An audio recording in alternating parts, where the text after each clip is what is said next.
গছ-গছনিৰ কথা। আমাৰ চাৰিওফালে যেনিয়েই চকু ফুৰাও তেনিয়েই আমি বিভিন্ন ধৰণৰ গছ-বন দেখা পাওঁ।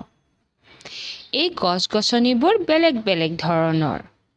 ইয়াৰে কিছুমান সৰু সৰু, কিছুমান ডাঙৰ ডাঙৰ, কিছুমান জোপোহা, কিছুমান আকৌ লতা বগাই যোৱা,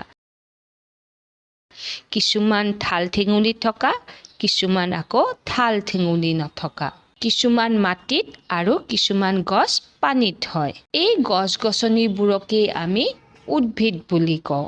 আৰু আজি আমি এই গছ-গছনি বা উদ্ভিদসমূহৰ বিষয়ে কিছু কথা জানিবলৈ চেষ্টা কৰিম দেই।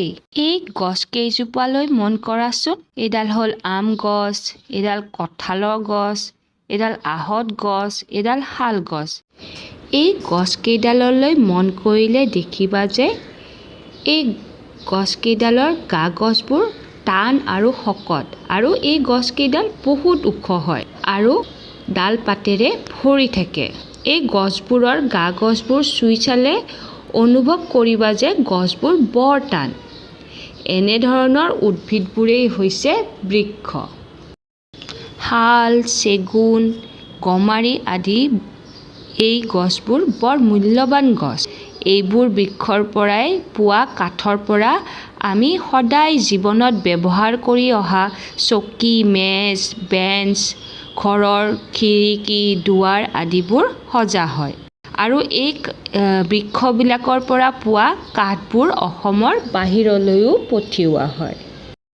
তোমালোকে গোলাপ, তগৰ, জেতুকা, ডালিম আদি গছবোৰ প্ৰায়ে দেখি থকা।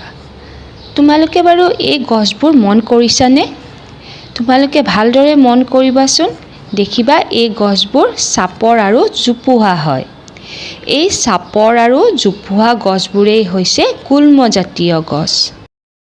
কিছুমান গছৰ গা গছ দুৰ্বল, কোমল আৰু লেহুকা হয় আৰু ইহঁত বগাই যায় আৰু বগাবৰ বাবে চাং সাজি দিয়া হয়।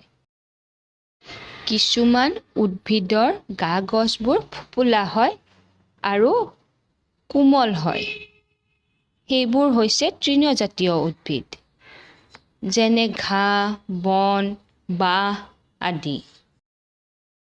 উদ্ভিদৰ বিভিন্ন অংশসমূহৰ লগত চিনাকি হওঁ আহা। গছৰ শিপা মাটিৰ তলত থাকে। গছে শিপাৰ দ্বাৰা পানী শুহি লয়। শিপাই মাটিত খামুচি ধৰি গছজোপা থিয় কৰি ৰখাত সহায় কৰে। ইয়াৰ ফলত মাটিখিনি ক্ষয় হ'ব নোৱাৰে। গছৰ মাটিৰ ওপৰত থকা অংশটোক গা গছ বোলে। গা গছক কাণ্ডও বোলে। গা গছত ডাল পাত হয়। গছে পাতত আহাৰ তৈয়াৰ কৰে। এই পাতবোৰ চিনি পাইছানে? এই ধৰণৰ আৰু বহুতো গছৰ পাত আমাৰ পৰিৱেশত পোৱা যায়।